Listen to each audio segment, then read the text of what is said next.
So I am going to do a quick info on internal family systems. Now, from a very young age, went through sexual abuse by my adoptive family, my adoptive brother and father. And I was always aware, certainly at one point after my father sexually abused me, that I sat up in bed afterwards in the morning. He was gone, but I felt as if I'd had some kind of surgery. I felt as if I'd had something taken off me. And it was only later in school, age 13, then I was about 9, when I remember that event. It had gone on continually, but for some reason that stuck with me because I felt as if I had had something cut out, and I felt I was only a sliver of a person that had gone on living their life. Then, age 13 at school, I remember a teacher turning around to me and saying, "Did you understand that?" And I felt as if I was letting go of a lot of balloons. Now, it was only when I became a journalist and I was writing something about indigo essences, which are special essences, crystal essences, and I was going through all these little bottles, and the woman showing me said, just hold the bottles and you can sample whatever you're drawn to. And there was about 100 little bottles there. So I was holding them and I picked three. And she says, very interesting, you've picked poppy. And the poppy essence is for integrating parts of you that have gone, that have disappeared. And I said, well, I've never actually heard of that before. I've never heard of having a part. And she said, well, I have three parts and I got them back through taking poppy essences. So I thought that was rather interesting. It was only a while later that I was also journalistically doing something on the serial killer Kenneth Bianchi. He was on YouTube, or perhaps it was on TV, lecturing about sorry, his doctor was lecturing about Bianchi, and Bianchi had two characters. Ken was a nice, normal one who was married and didn't kill anybody. Steve was the one out who went at night time and went out murdering. And I found it very interesting. I did fly out to meet Kenneth Bianchi in Washington State Penitentiary. And I was looking for that particular part. At one point, I did feel that part, and it felt almost like something wild, like a wild animal. One time I'd gone to a zoo.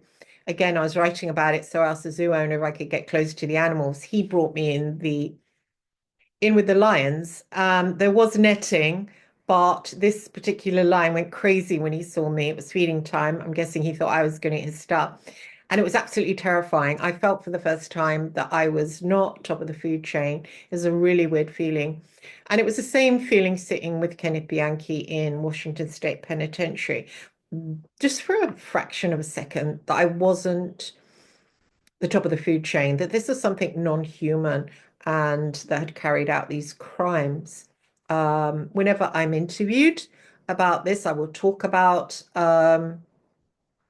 this is what I believe. Something comes into these people to make them act the way they do.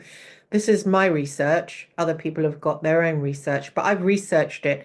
And I think I was researching it because of my father, obviously trying to work out this man that went about his daily life. And he was very well liked by the neighbors. And he had a wife, my adoptive mother. And nobody thought to call him a pedophile. Nobody thought to call him a monster because he hid it. He had different parts, and it was only me that was privy to that monstrous part. So it is something that I have always been interested in studying. I didn't think about it as regards to myself for a long, long time. And it was only when, again, working for Fleet Street, and I went out to Northern Ireland and worked in South Armagh, writing about the real IRA and just generally pushing myself to do things just for a byline to get my name in the paper and to work for broadsheets from the tabloids. And one of the Real IRA commanders said to me, "Oh, you're two different people. One is moody, depressed, and the other's devil may care and isn't scared and comes with us to arms stumps and that kind of thing."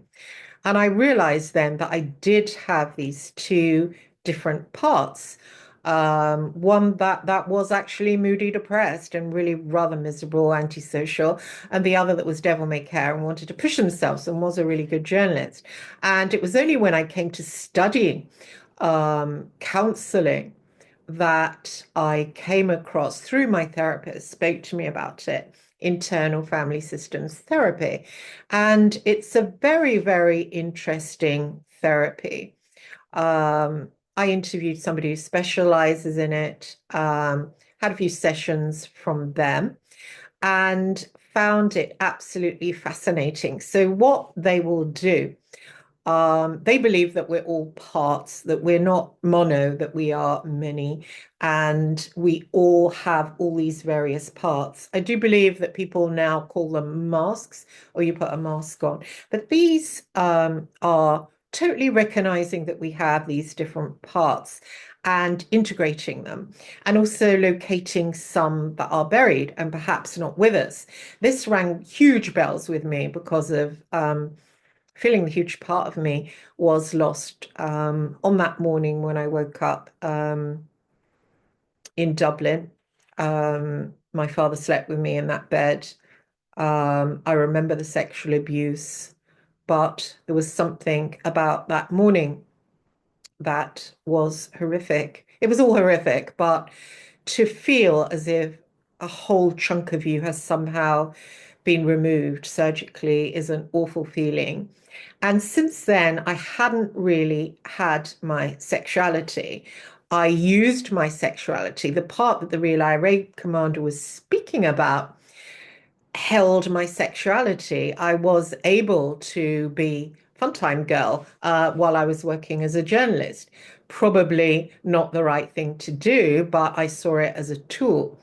And it ended in me not able to sleep with a normal man. If I was working, I would use it as a tool. Otherwise, it just wouldn't be there. Ended up with me not marrying, um, really suffering because if you don't get married, you don't tend to get yourself together, get a house in a good area, build up together. I did it alone. I ended up selling my house and ending up in a sorry state. And I did feel certainly very sorry for myself.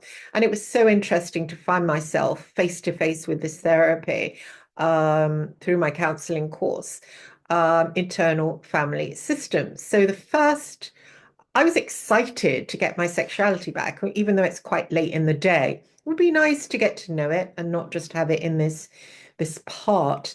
So how it works, the therapist will get you to think about. So I will think about, say, the fact that I was devil may care. I could go down to Crossmaglen and talk to whoever I wanted to talk to, and he would say, "Where in the body do you feel that part of you?" So you would lay back and you would think about where in your body could you feel that part. I felt that it was my stomach, that I could feel that part. And then he will get you to focus on it. He or she will get you to focus on it. So you will lay back, you'll think about that part, and you'll think about the essence of that part.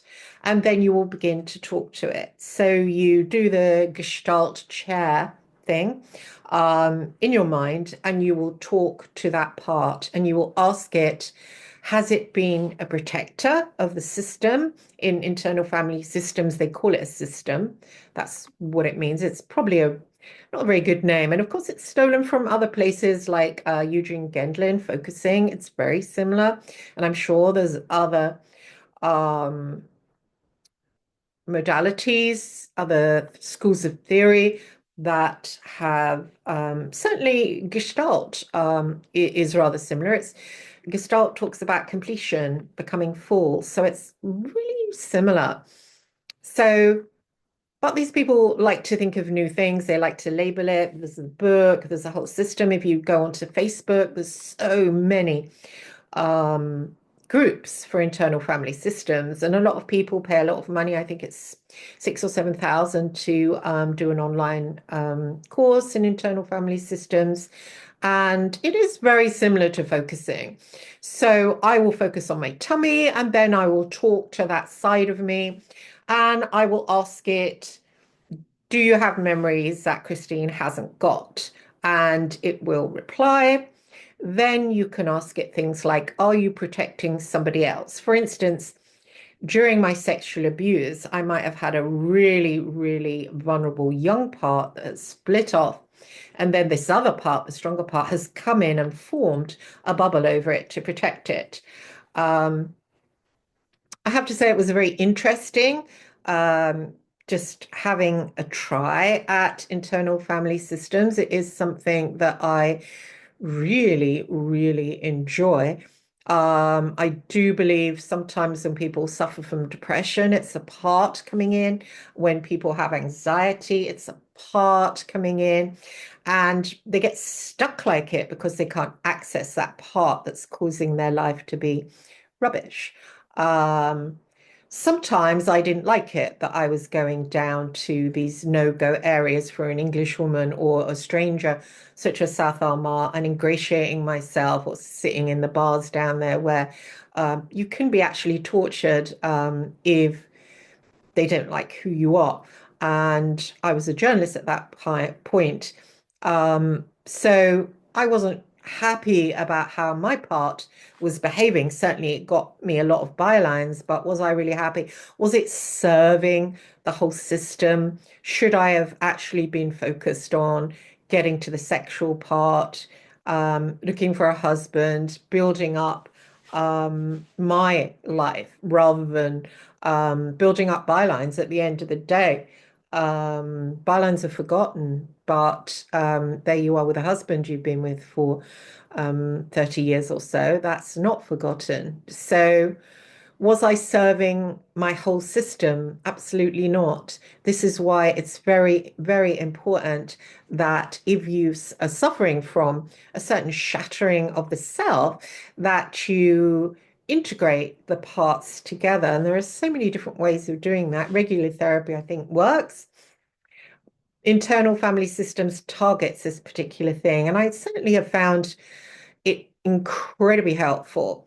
Um, I integrated with different parts of myself. I felt a lot more whole.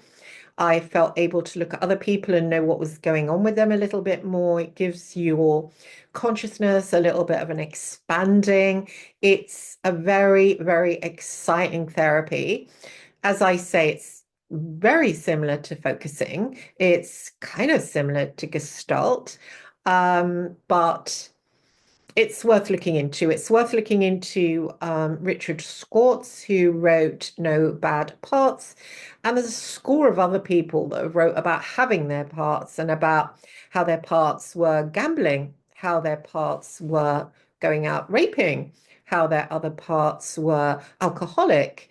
And once they accessed them and gave them the energy of the whole system, they were able to cure that and cure that in their lives. So in some kind of way, it's an incredibly exciting therapy if you're attracted to it, if you gel. I can imagine a lot of people listening to this don't believe in parts, especially if you've been very solid all of your life and you don't believe you have parts. But I think if you deeply think about it, if you deeply meditate about it, you can see that you have got a part or parts, and these parts or parts have been causing you trouble in your life. And to access them, to get a connection with them, is 100% beneficial. So, this is internal family systems. I'm going to stop talking on, and I hope I've been a little bit informative.